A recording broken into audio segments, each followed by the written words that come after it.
Many thanks for staying with us. It's still the conversation, and before we went on that break, I told you that Africa's today is quite interesting and has been the talk of the town lately. Yes, for my dad to know, he's 80 something. He talks about AI too.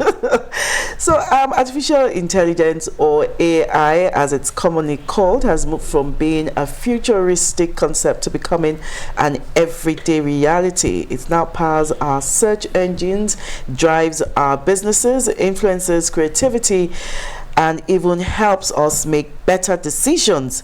From education to healthcare, banking to entertainment, AI is at the center of a digital revolution that is transforming how we live and work. But beyond the excitement and innovation lies important questions. How prepared are we for this new world? What are the risks, the rewards, and the responsibilities that come with it? And how can individuals, businesses, and government in Nigeria harness the power of AI for growth and inclusion? Joining us to answer these questions and more is the Vice President of Cowrie Products. Is it products? Productivity? Yes. Products. Vice President of Products. Cowrie Products is Kingsley Nwose. He's a leading voice in digital innovation and product development. He brings with him a wealth of experience in technology, transformation, and business intelligence. Mr. Nwose, you're welcome. Thank you. You're welcome. Thank you. So let's start. I know we just say this AI things that we see that, oh, they almost look real, but it's not real. So I want you to define what really is AI. All right. AI is not complex. It defines itself artificial intelligence. So it's machine being able to think like human beings do, right? So you hear machine learning, you hear LLM or large language machines or processors. Now, all of this is just talking about the machines being able to process things like a human, reason things, get a number of data online. Like you have informations everywhere. Over the years that the internet have existed, things have been saved. We've been posting things on social media. Google have indexed a whole lot of things. Everywhere you go, even all the sales online, Amazon and all the rest, local ones in Nigeria like Jumia, all of these data has been gathered. Now they've given access to AI, that's artificial intelligence, to use these machines, learn from them, and use it to make decisions. Now, AI in itself is not new. We've been using AI for years, right? But the innovation that came about around November 2022 was OpenAI making advancement in generative AI. Now, the difference between this and the AI that has existed before then is that generative AI not only uses the information and just spit out result, like check the data and tell you the total of it or the percentage of improvement. It doesn't just do that. This generative AI can actually generate stuff. Like it can, the way you can write essays, like you can look at this data and write an actual essay, make comments from your head. That is how generative AI can also handle it. So generative AI can create these things like a human being, like not think like a human being, but of course it does some processing in the background and then generate something new. So it's not just spitting out the data, it's telling you things the way a human being would say it. So now with that improvement, they are now using that to plug into various aspects of our lives and then do better. So normally, if I'm going to, like, LTV is like 45 years now. If I'm going to look at the data of 45 years and make decision, it's going to take me a whole lot of time. Maybe if I'm fast the whole day, right? AI can crunch into that data within seconds and then make decisions. So the essay I would have come out with at the end of the day of going through your data, AI will look at that in seconds and come up with an explanation or come out with whatever kind of data. It will create it itself. So artificial intelligence is just computer being able to use data to think around what they have and then come up with something. And the improvement that we've seen that have made AI like the buzzword in the last few years is that ability for it to also generate, not just look at the information we have and then come up with a result like 10 plus 10 becomes 20. It can also do more than that and say, okay, but you can also do this with that 10 times 10 and you get more results. It can think and give you results. So that is the improvement that have come. 10 plus 10, 10 times 10 or 10 plus 10. You said there was AI even before the generative AI. Yes. So is it okay to now say calculator is AI. is a brand of AI? Because all you have to do is just do 2 plus 2. Instead of you thinking, it's out there. Okay. Let's say calculator is a brand of computer.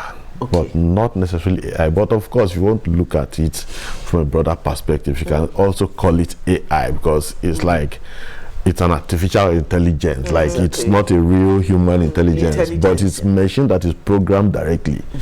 Okay. They already know what 1, 2, 3 to 10 is, and then if you plus any of them, this is what comes out. It already knows that. But the difference between generative AI and that is that it does more than just calculate and give you results. Like yes, it thinks like the brain. Like if you give me a wrong information, like a lecturer teaching students, he might say something wrong and the student might not say anything, and during the exam you might be like, no, I won't write that, I'll write something else.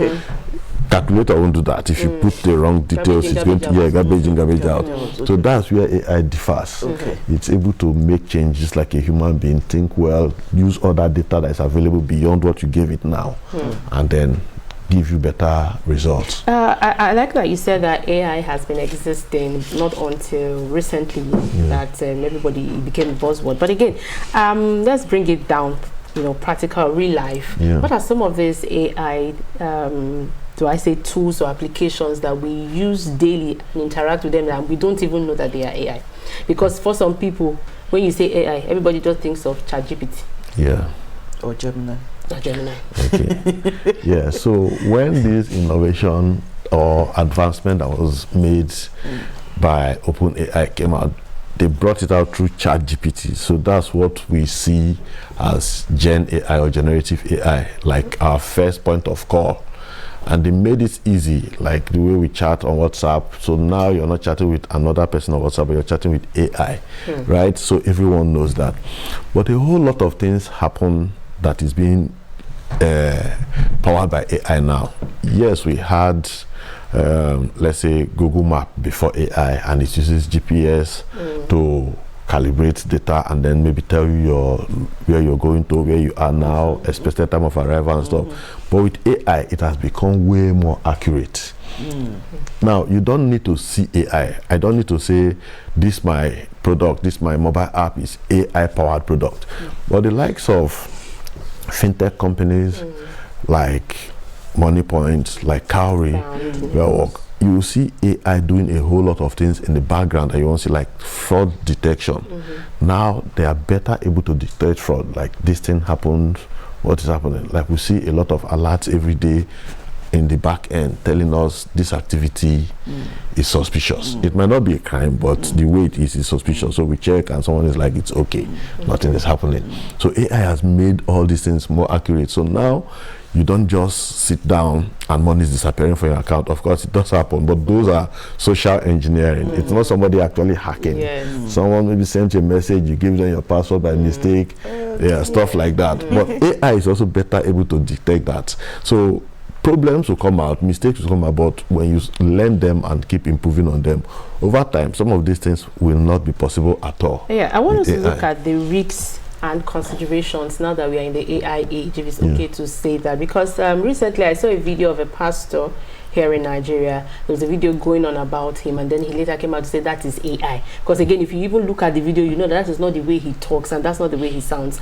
And so the question is, now somebody can make a video of me and it's not me. endorsing a particular kind of business, because that's now to scam people. So can we look at the risks, the implications of adopting AI? Okay, so yes, there's deep fake and there's AI generating a lot of stuff, but besides the capabilities of AI, we also talk about ethical AI, ethical use of these things, right? So when you type into ChatGPT and ask for certain things, maybe something that is not safe for work, adult content, it tell you I can't generate it. Now that's not because it can't do it. Like some other platforms that would adapt that technology for those kind of purposes, they can use it, and the capabilities of that machine can generate those stuff. But it will tell you I can't do it. If I put your picture and say generate exactly this person, it can do it, but it might not. It will tell you this violates our principles. So those are ethics. They are putting in some rules and some laws under the hood to say, no, if I allow you to generate this exact person, who's to say you won't create a national ID card, you won't add a fingerprint and probably use it to do some things. So all these things are happening, but beyond the companies putting these things into, building them into the product, there's also a lot of conversations going on, especially around governments and policies. Like we need to put some laws in places, right? Like if you do this, what happens? Do you go to jail, or do we just give you a slap in the back? You know, so some of these things have to be human control. That's why we say AI is not here to replace humans, but to make humans more efficient. Things that are repetitive, things that we do accounting every day, AI can smoothen it up and just do it for you in minutes, right? But someone still have to be there to check if the right data is imputed into the computer. If not, it will be calculating the wrong things. If we sold 10 million today in a business and you impute 8 million, AI will say we sold 8 million and it will calculate it from there. Someone has to be there to say, no, it's not 8, it's 10 million, right? So besides the company taking that steps to make sure things work, guide AI to do the right thing, also policies, like we have to make laws, and I believe governments are already doing that. People are already awake to this, like how do we let this? But of course it's quite new, so you can't get perfect laws at this time, but I believe over the time there will be the right governance. There's still a lot already in place, but a lot need to be done. But when it comes to risk, we need to look at governance, not just depending on AI to do the right thing. Okay, as a layman, a lay person, you know, just scrolling through your social media pages, and then you see a particular report or someone there that you think is the person, like she said, how does one now identify or be able to know that, okay, or distinguish between AI and the real thing? Okay, there are lots of ways to know. Like you can ask some AI also to help you detect if this is AI generated or not. Detect if it's AI or not. Whether it's generated. Like a lot of teachers, they give essays, assignments to students, and they just use AI. They have where to check for plagiarism. Was this generated by AI? How many percentage of it is generated? I think about 30% is allowed in current ways, but I think they should move away from that and use more. But that's by the way. So there are ways to identify. You can look, use AI to also identify it. But more importantly, I think they are realizing this and putting tags. Like a lot of pictures you generate and then you create a post on LinkedIn with the picture. I think LinkedIn has made it compulsory that it will identify if it's AI and it will put that tag there. So yes, this thing looks real, but it was generated by AI. You see it, you see something on top of it by the top that says this is AI generated. So I think more of that needs to be done. So yes, I can generate a picture that looks exactly like it, but somewhere it should say it was generated by AI. So when I put it on an ID card and say this is your ID card, it will say no, this is AI version of your ID card, not the real one. So yes, a lot need to be done, but there are still those improvements that are being put in place day by day. Yeah. You know, you said that AI is not here to take jobs from people, but to help jobs become easier. But again, you know, some people will not agree with you, because just before we came on the show, we were talking about photographers that now photo shoots in the mud, because I can use AI now to, you know, have myself a good what do they call it now? As this time they call it, I've forgotten, but an official portrait of me, a headshot. I can use AI to get myself a good headshot, giving it my picture. And you know, we're just laughing about it. But what are your concerns, especially for those who are in that industry? Okay, so AI will definitely take some jobs, but it's not going to replace humans. Rather, we need to be improving on what we do. It's already a normal thing to do, like when you are in a particular profession, there are courses you do over time, there are certifications, all to improve yourself. So with the advent of AI, you also join AI literacy to what you learn. For instance, I have been a product designer or UI UX designer sometime along in my career, right? But within the last few years, I've not had to start designing things from scratch, especially now that I'm more in the product management and strategy angle. But the important part is I don't even need to call my designer like we have designers in our company. I don't need to contact them. I can just use prompts to create these prototypes that I need, or create something that I can show to my stakeholders and let them understand the ideas looking around. Now, does that mean someone can't be a product designer anymore? No, you can still be a product designer, but there is the aspect you focus. Don't try to compete with AI. Don't try to be a better designer than AI. Rather, learn how to use AI to augment your work. So before, as we're hustling with UI UX design, if someone gives you a job like design mobile app screens, because all these apps we're using, every screen is first designed individually, right? And you can design as much as 40 to 60 to 100 screens for just one mobile app. Then they'll give you a target of 3 to 4 screens per week, right? Now you can use AI to design that 100 screens in one day. You understand?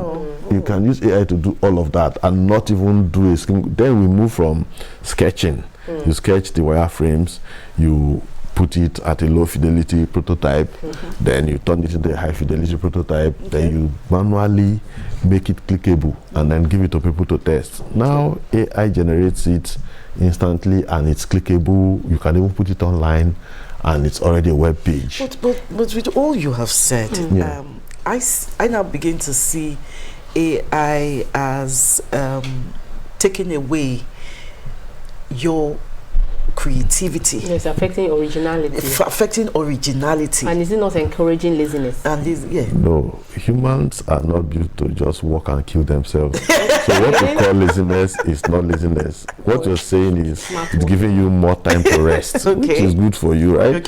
However, you shouldn't focus on those parts where AI can do. AI can replicate things easily.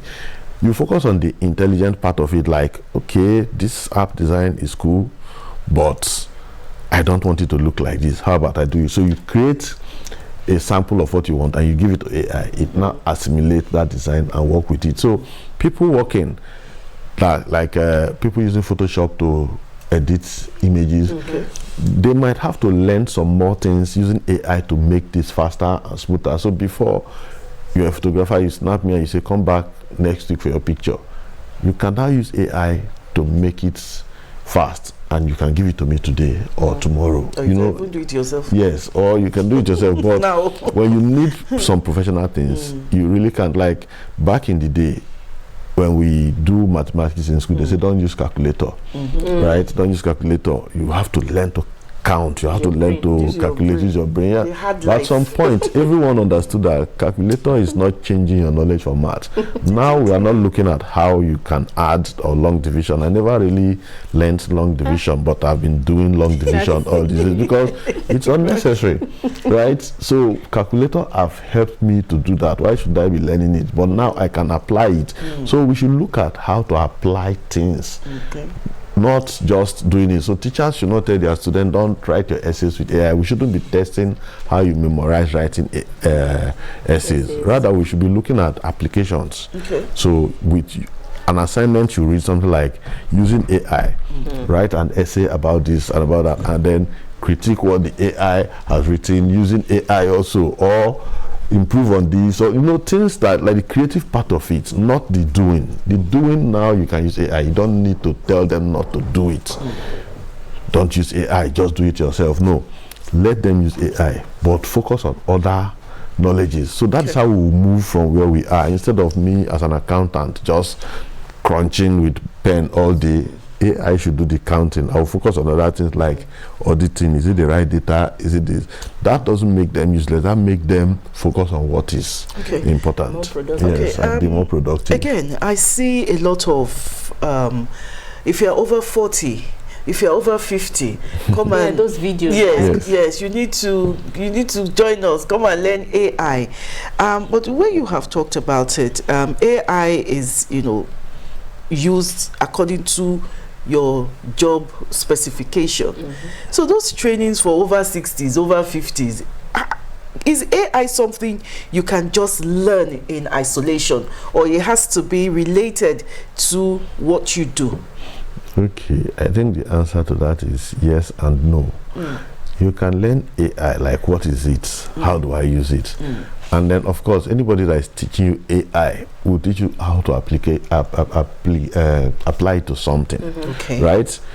But I think like those adverts are meant for maybe people who still don't have what to do or still figuring out themselves. Okay. For someone like you, for instance, you already have a career, is to think of specifically you said how people like you No, refer no. to me as an old woman. no, you're not old, you're still very young and a beautiful woman. So you already have a career, you should be learning about, so you wouldn't learn AI in isolation. In You isolation. should be learning it in relation to your job. How do you do broadcasting in an easier way than the way you are doing it? You understand? A whole lot of things in your work that you do with moving parts with your hands. AI can handle a lot of them, and then you can be sleeping and wake up 2 hours to your job and just get things rolling. Maybe before you used to do it all day. Joe and I are laughing. We know why we're smiling. We know why we're smiling. All right, let's look at still talking about how AI can help one, be more productive in what he or she does. Now, let's look at some of the sectors that can benefit from AI in the coming future. Let's say in 5 to 10 years from now, especially the informal business sector. Okay, I think in the informal business sector, what people need to at least start doing in the beginning is using AI to already facilitate what they do. I will give credit to people, they're already doing a whole lot of this. Like you see people posting stuff online, they're already using AI to create a better post, right? They're already using AI, like content creators, they create the content, they use AI to do some editing, even their voice, like as we're talking now, we pass it through AI, it becomes smoother, and we're like better presenters than we already are. There are still the ones that will make your face look smoother and all of that. They are using a whole lot of these, right? So I think they're already in the right direction. Those that are not using it should start using. As you go further, as you are in that inquisitive nature of looking at things and learning, you keep seeing new ways to use. Like there's no single way to prescribe to use it to improve your business, but just start. Maybe just ChatGPT. Ask it, how do I improve my business? Start from there. Like the questions, the answers you get gives you better answers over time. Like you ask more questions, and ask more questions. So to use AI to improve your business, just start using the AI itself, and then ask AI questions. Some people say, you have to learn to write good prompts. write whatever you have, like the way you would just type to your friends, without paragraph, without the right punctuations. Just type it and tell AI to make this a better prompt. This is what I'm trying to do, and this is what I have as a prompt. Make it a better prompt that will generate exactly what I want. AI can start doing that for you. But the careers that will do well in the era of AI is where you are being more creative, like using your brain to do things, not the repetitive things. The repetitive things will be replaced by AI. If your job is to count or calculate so much data, AI can do that easily. That's not to say your job is irrelevant, but you should start learning to use AI. So AI will replace people who refuse to learn to use AI. But those who learn to use AI, they will evolve. Like they said, computer will take over people's job, right? This is like the fourth industrial revolution, from the combustion engine, first industrial revolution. There are still farmers till today. You still have farmers who go then to came farm. electricity and machines and mass production. People still prefer some handmade shoes or handmade wristwatches, and people also learned, and they're still working in those factories. Then the third revolution, the conductors and computers. Now the fourth revolution with AI, jobs will still remain, just adapt. That's just what it is, right? All right, so I had the question in my head now, but it just went off. But again, I use AI, especially even when I want to cook. Even though I know how to cook this soup, but I just ask, I want to make maybe banga soup. How can I make my banga soup more spicy and sweeter? And I use ChatGPT alone. I say, oh, okay, and it will give me the necessary informations I need. But it's beautiful when you acquire knowledge, and the learning is beautiful as well. But again, now another thing that is kind of a concern to me, you mentioned earlier that students do their assignments now with AI and all that, and I see some posts online that the doctor that will treat you in 10 years time is using ChatGPT to do his assignment. Shouldn't that be a bother for us? Because again, like I said again, somehow is kind of encouraging laziness. But you said work smarter with AI. So in terms of education now, what are the regulations that should be put in place, both on the part of teachers and even parents? How important is it for parents to understand the use of AI and they can also guard their children while using them? Joy, you're a young parent, that's why you're talking like that. even the assignments they bring home, sometimes we will use ChatGPT to ask, because answer my question. Okay, so with what they're saying about doctors that will treat you tomorrow are using ChatGPT to do assignment now, I think the focus is not what they did the assignment with, but how they learn to use AI to do better. Like AI can better dictate some diseases than human beings, right? So some of these analyses they do, they scan you and then they analyze looking at things. AI can better check these results and give you better results. So doctors will become better, not because they're using ChatGPT or not using ChatGPT to do assignment, but because they should learn to use AI in a better way, like dictating better, getting better results. So you come to a doctor immediately and you tell them what is wrong with you. They go run a test. That test they will have to analyze. AI can be more accurate in that because they've done those kind of tests a million times over the years. It will pull the data together and say, this is malaria, this is typhoid, and this is it. So that aspect is what they need AI for. It's not about whether they do the assignment with AI or not. Testing in schools generally shouldn't focus on how you memorize things and bring it back. That is where we have problem with AI. Now I'm not memorizing, I'm using AI to give you what you want. That shouldn't be the focus of testing. The focus of testing should be like applying things that you've learned. In school we used to say open book test is like more difficult because now you don't see the answer inside. The full textbook is with you, but the answer is not there. They're asking you application questions. They're not asking you what is this, what is social science or what is political science. Now a lecturer is like using the experiences of Niger Delta crisis and the crisis in the Northeast. describe this concept. It's not in the textbook. It's not in the textbook. You have to think.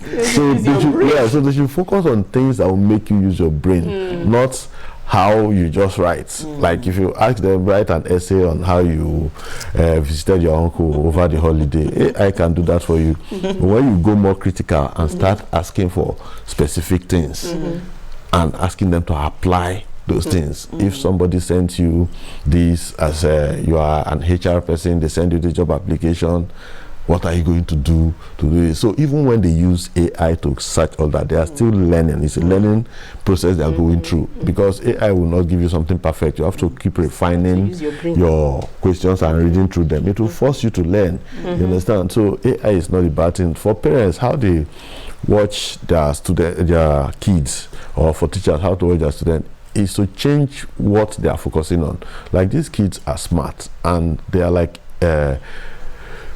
technology natives and AI natives. Like, they grew up using smartphones, they grew up using AI. Some of them are like 3 years old and they're already using ChatGPT now. So they will be smarter than you in these things. They will always outsmart you. So rather than that, allow them time to use it and then ask them what they learned from using it. Now you are getting them to go through a learning process instead of saying, don't use it, just write an essay for me. You understand? So just on making the kids to go through the learning process with AI and apply what they learned physically with you. I think that works. Okay, what you have talked about and what Joy asked you, does it have any relation to responsible AI? You know, what responsible AI, I hear it a lot. Yes. What does that mean, really? Okay, I think it boils down to the ethics I was talking about. Okay. Like, you shouldn't just ask AI everything and it gives you everything. And currently some of those stops have already been put in place. Okay. Like I said, I can't ask ChatGPT to give you someone's face and it will give you. You can't ask it to give you adult content, it will give you. Okay. Like, not that it doesn't have the capability, but the stop was put there. Like, no, it's not for this, it's not for that. So laws is what will help in this responsible use. Beside laws, also the parenting, the guidance we used to do as parents, we now have to shift focus. Instead of checking if your child did this assignment, which he could have done with AI, tell the child to do the assignment with AI. Okay. And guide them on how to use the AI. If they don't know, tell them to ask AI certain questions. And so they are now learning how to use this. It's like you're teaching the child to use calculator. That doesn't mean the child is not learning. It's learning the new ways to calculate. The same way you should teach them, learn the new ways to write. You don't need to write everything with your hands, then go type it and then print it out to submit. You can use AI to generate everything. Even send it as a ChatGPT link to your teacher. The focus should be different, not because you use AI, but what did you do with the AI? Can you do it well with the AI? Yeah. Now, I want to know, what are some of the global trends or future possibilities in AI that we should look forward to, or and you as an expert, that excites you, the most? Okay, I think it's in the future of how we do these things that are repetitive, right? And things that require a whole lot of counting, a whole lot of calculation, those kind of stuff. AI is making a whole lot of advancement in that. But even in our everyday life, like in agriculture, people are using AI to test soil the fertility of the soil, and then know if they need to fertilize, if they need to plant now or plant later. They can use it to test weather. They can use it to use drones controlled by AI to monitor your farmland, even fumigate. That's in agriculture. In everyday business, there are things like, you see these glasses that is being launched by Meta, Ray-Ban glass with a camera, and you can control it with a lot of things. You see Vision Pro from Apple. These are big techs, right? But AI is being shown in a way that it can be applied. Now, before we used to say if you can type so number of words in a minute, that makes you a good typist. Now you can just sit down here and you're doing your hand like this, and your Vision Pro is doing all the typing for you, right? So, or even just talk to your phone. Yes, you can also talk voice to text to speech, you know, a whole lot of all that. So the possibilities are limitless, honestly. Anything you can think of, just know that AI can as well get to the point where it can do it for you. So your proactivity is not in protecting your job, like let me learn to do my job very well so that my boss will not replace us with AI, but rather learning and knowing what is going on. Right, there are a lot of things that will come up. I can't even predict all of them, and there are a lot that's already coming up. Do you think that Nigerians as a people, we are really ready for the way AI is coming for us?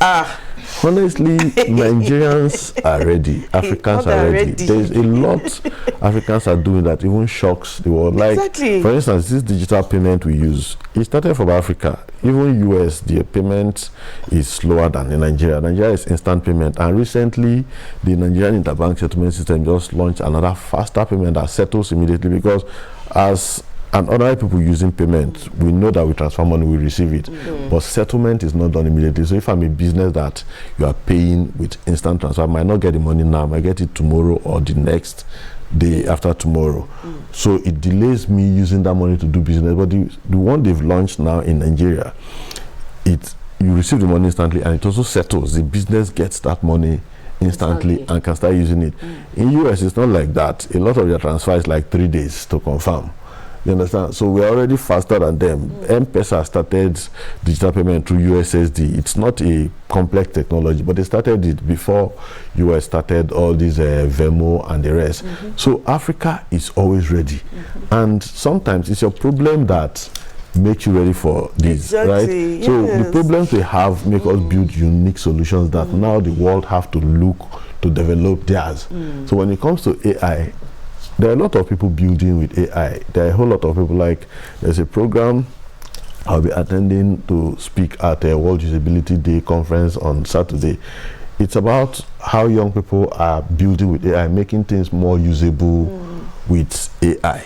So the title of the program is "The Prompt Is You," because it's about using prompts to build, right? So Africans are already doing a whole lot with AI. I think it's the government that need to catch up on policies and a whole lot of other things to lead to responsible use of AI and ethical use of AI. But as for the people, they're already doing a lot. Of course, they can do more. They can be more creative. You mentioned the young people just now, and you know, I've also found out. I discovered that a lot of young people who did not go to a tertiary institution are really doing well using all these digital skills. Now that AI is here, and you know, it's not going anytime soon, can you tell us what skills, you know, these young people can learn in order to remain relevant? To remain relevant and use this AI very well. I think one thing, or people like me, old people like me. I think one thing that the tech ecosystem has done well over the years is not caring about whether you're a graduate or not. The important thing is the skill. And the tech ecosystem, both in the US, in China, anywhere in the world, nobody's employing you for being first class in one course. Nobody. Being founders, have sat in interview panels. A lot of people are employed after working for them for 2 years. That's when I realized that, oh, you said you're going for service, so you were a student. Oh, you have the certificate, you have that.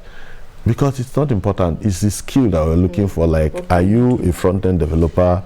Are you a digital marketer? I don't care if you studied marketing. You can just go do some courses on HubSpot Academy for free. They have certifications that are free and they are recognized everywhere in the world. But it's not even about the certification. That's where we struggle to mentor a lot of people.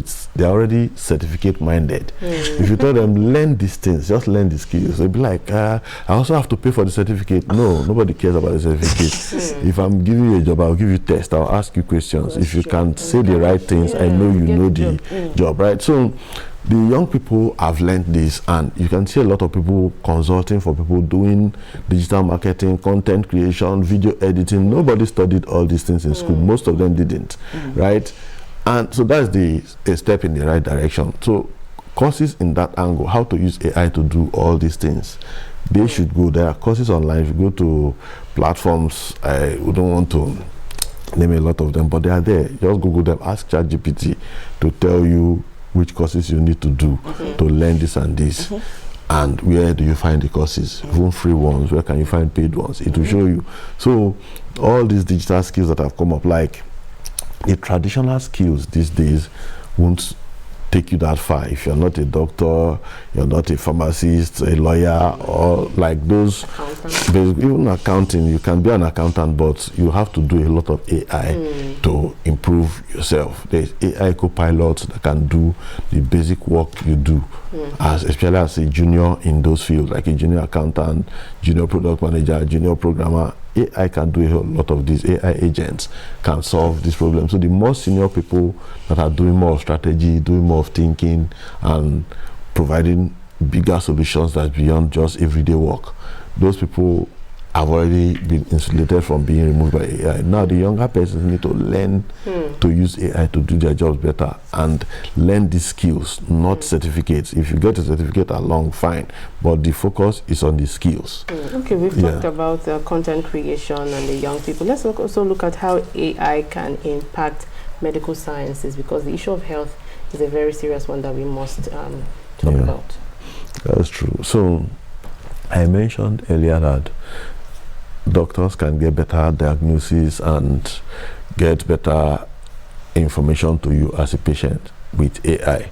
So for the medical field, just like every other field I've spoken about, it's not about what you use to do your assignment. The teachers shouldn't focus on how many big words, because I think medicine doesn't have lots of calculation. What it has is a lot of big words that you need to remember. You understand? And you don't know the meaning. So now AI can help you remember all of those, right? What you need to focus on now is how to use AI to get better results. How to use AI. You run a test, use AI to analyze this test better. It's more accurate. So before they give you percentages like, okay, we are like 80% sure, AI can make you 99% sure.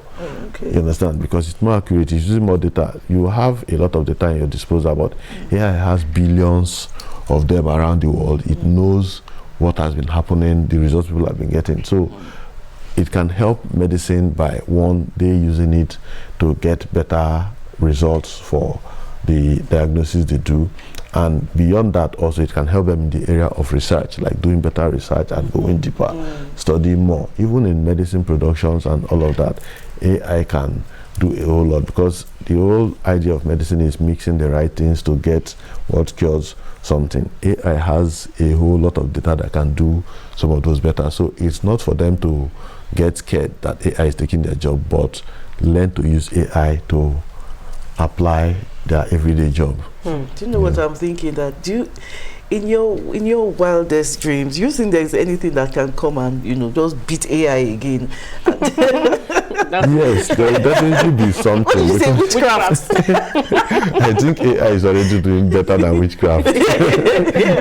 So I believe things will come, because that's why AI can't replace humans, because humans will keep thinking, and they will even use AI to even think more. So AI is just like a leap, like you used to jump from here to that place before. AI is making you jump to the other end. So you still need to do the jump, but AI makes you get better results.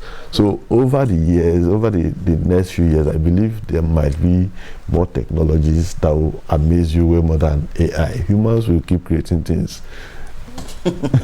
Artificial intelligence has indeed, ushered us into a new world of technology. We'll go on a short break. When we come back, the conversation continues.